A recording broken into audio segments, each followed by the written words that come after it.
Hello, everyone. Welcome back. I'm your host, Logan Albright, and today I have another book review for you from one of my favorite series that I talk about on the channel, this Purple and White Penguin Science Fiction Classics series that I've been obsessed with, and I've talked about many books in the series, and they've all been really good. And this is one that I picked up when I was in Cardiff last year, and I only have a couple left, so I'm trying to get through them. And this is Trafalger by Angélica Gorodischer. Angélica Gorodischer is an Argentinian science fiction writer, and she's written many books, but I think only a handful of them have been translated into English. She writes in Spanish, obviously, and this is one of them. And what it is essentially a collection of short stories published in 1979, but they are interconnected short stories because they all concern this main character. Trafalger Medrano is his name, and he is essentially an intergalactic traveler, a merchant, a trader, someone who just tries to make a quick buck by selling goods. He's an importer-exporter, essentially. He sells goods and buys goods in various planets and sees a lot of interesting things.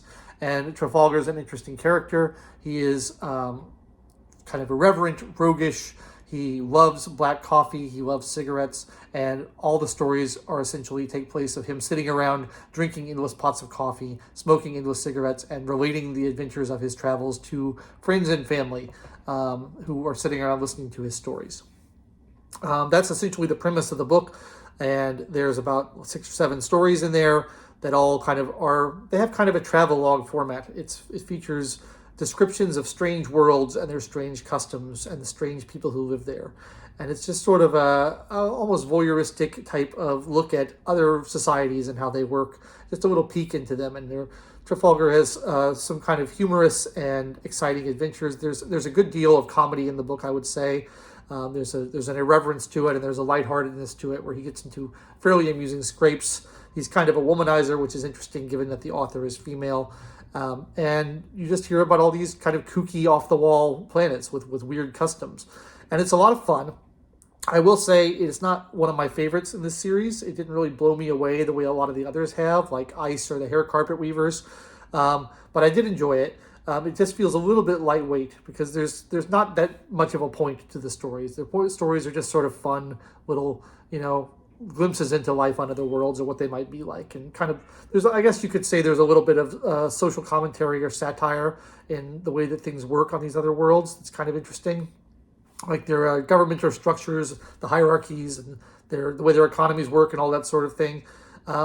But, it's a little bit lightweight for me, I think. And so I enjoyed it, but I didn't love it. My favorite story in the group involves a planet where the dead walk, essentially. It's almost a zombie story.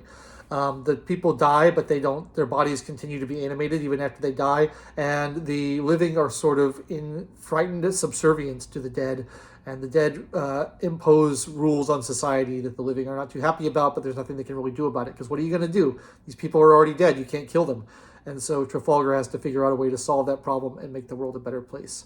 There's another story that involves, this is one of the ones I found a little bit more satirical. It involves a system of government where there's a caste system, sort of like in India. Everyone is born into their caste and they can't move out of their caste.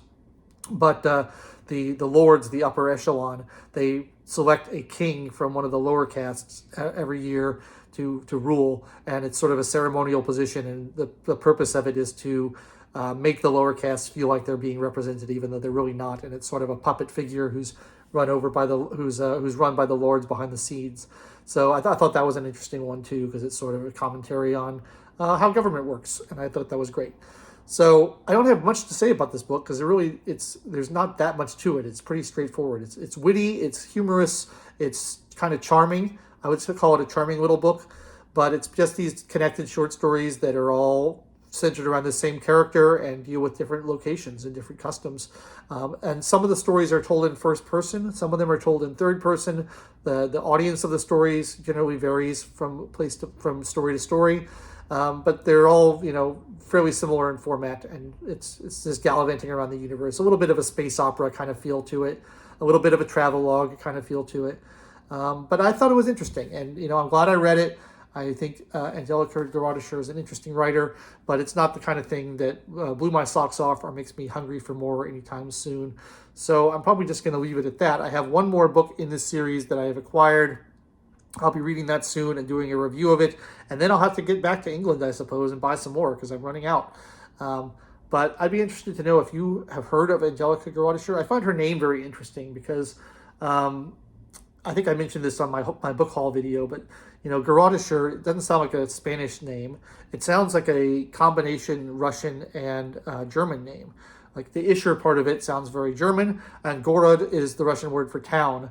And so it sounds like a hybrid Russian-German name, and yet, she's clearly not Russian or German. So that's very interesting. I don't know the lineage of that, and I found that very interesting.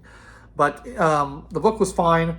I wouldn't go out of my way to buy more stuff by her, but let me know in the comments if you've read it or you've read other stuff by her and what you think of her as a writer. And I will come back to you next week with another book review.